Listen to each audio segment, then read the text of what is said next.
এরকম রাতের অন্ধকারে আমরা কোথায় গেলাম?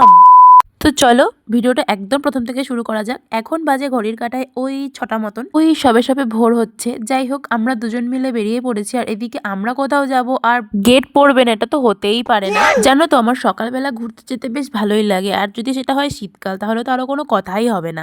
এদিকে পরিবেশটা দেখো কতটা দারুণ, এটা শীতকাল বলেই সম্ভব। এদিকে দেখো আমি কথা বলতে বলতে পৌঁছেও গেছি। আচ্ছা তোমরা কি জায়গাটা চিনতে পারলে? খুব ভাইরাল জায়গা কিন্তু। আচ্ছা আচ্ছা অত চাপ নিতে হবে না, আমি নিজেই বলে দিচ্ছি। আরে এই তো সেই আন্দোলপোতা। আর এদিকে দেখো আমার দুজনের মধ্যে কি পরিমাণে গন্ডগোল বেঁধে গেল। পরে মিটে গেছিল এত সুন্দর একটা জায়গায় এসে। আর ওকে দেখে তো আমার একটা গানই মনে পড়ছিল। তারপর আমরা বাড়ির উদ্দেশ্যে রওনা করলাম। আমরা দুজন সকালে কোথাও বেরিয়েছি আর আমরা কচুরি খাবো না এটা তো ভাবতেই পারি না। আর এইদিকে আমার বাঙালি বাবু মিষ্টি ছাড়া চলেই না তার। ও বাবা দেখেছো এদিকে আবার আমাকে গোলাপের দোকানে নিয়ে এসেছে। তাহলে আমরা বাড়ি যাই আর তোমরা আমার চ্যানেলটাকে সাবস্ক্রাইব করে পাশে থেকো। বাই।